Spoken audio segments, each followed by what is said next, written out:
Hello, everybody. Do you live in an older home, an older community, or perhaps even an acreage, or are you thinking of buying in these areas?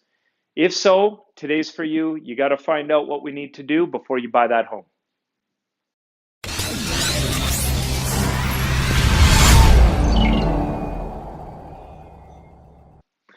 We're here today with Mark Finot from Finot Mechanical Services.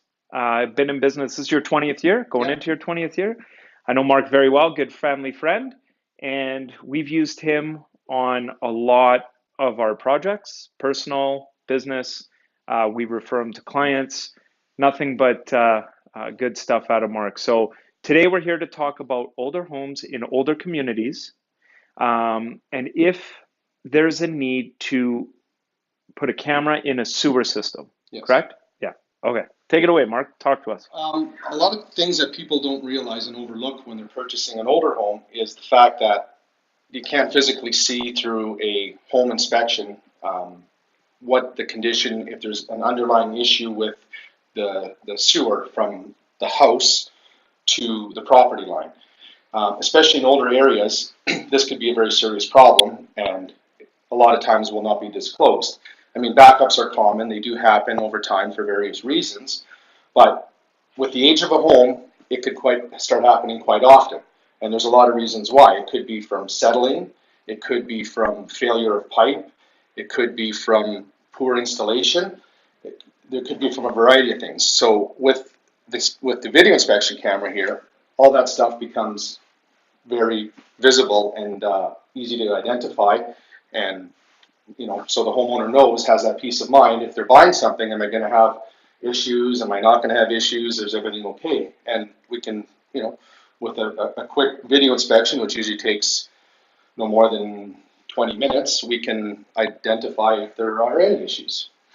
So some of the things that might cause these issues, you mentioned that older homes, back in the day, they used to use a specific piping that I would imagine over time erodes, corrodes, breaks. Yeah. So talk about what causes sewer lines to fail.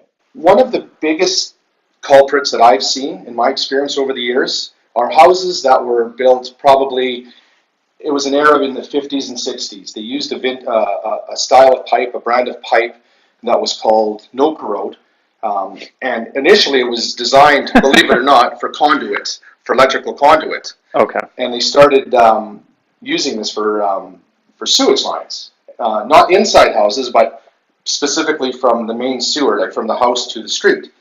And what this pipe looks like is, if you can imagine, like a big roll of tar paper with the middle of it hollowed out to, like, 4-inch diameter inside.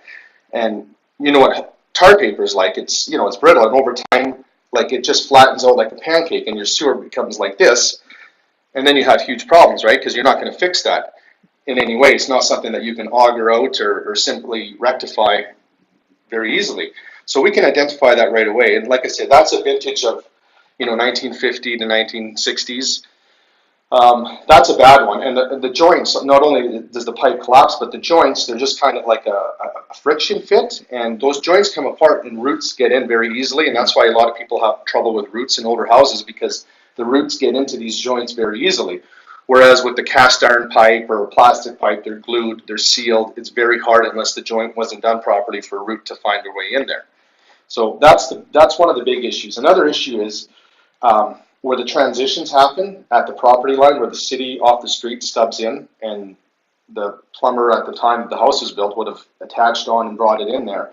There's a transition there, especially in the olden days, where there was like a clay tile pipe, there was an asbestos pipe, there was a concrete pipe, there was cast iron pipe. So transitioning from different materials, that transition over time could actually separate, or roots could get into that point or sag. So Yeah, good segue, by the way. We had a buyer buy an acreage. So don't just think that a sewer inspection would apply to inner city or an older community, 1960s or something with a big tree, because we had a client buy a home in Bears Paw, and that was built, I believe, in the 90s. And what happened was they over excavated the septic tank hole, and then where the pipe met the tank, there was a void there. And when they filled it up over time, it put pressure on the pipe, and it eventually created a It kink in the settled. pipe. Yeah, it's Now, like, we actually paid for the um, industry leading septic tank inspector. We actually went through the process of cleaning the tank out for the inspector for him to go in, and he could not identify this. The only reason why we were able to identify the issue is because you put the camera in. And from there, we were able to negotiate the buyer a bit of a discount on the purchase because we had to compensate for the issue. Now, one of the things that came up with that, and I would imagine it happens all the time in our city, is these older homes, these 50s, 60s homes, you have an elderly couple living there. It could be one person living there, right? So they're very gentle on their plumbing system, let's say. Very careful with what they put in the sink, very careful with, the amount of toilet paper that they put down, all that stuff.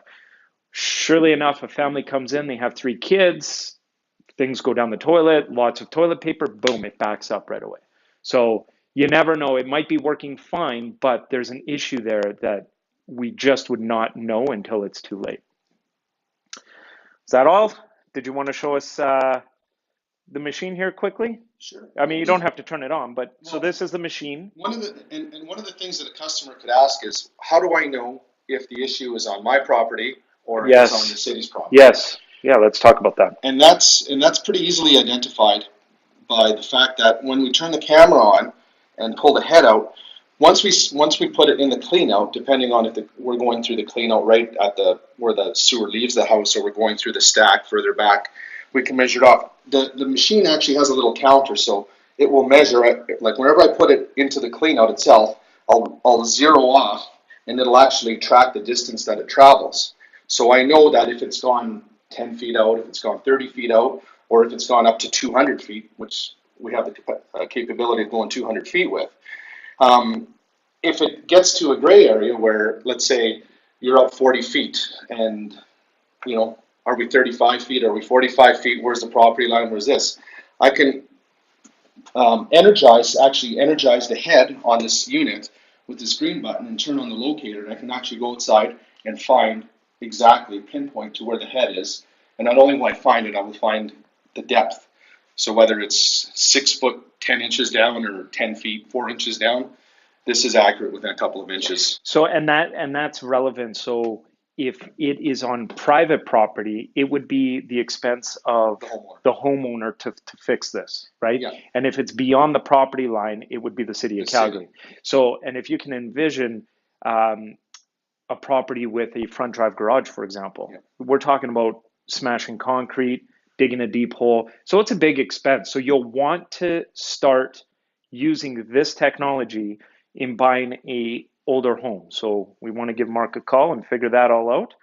Um, I think that's it for today, Mark. So we'll put all of Mark's information below, his phone number, how to find him, how to get a hold of him. And if you have any questions plumbing related for your home, you may not be selling, but if you have any plumbing issues, questions, if you need a plumber, give Mark a call. I do. And we'll talk to you guys next week. And remember, now more than ever, who you work with matters. Thank you. I love you like nobody else. You can cut that out.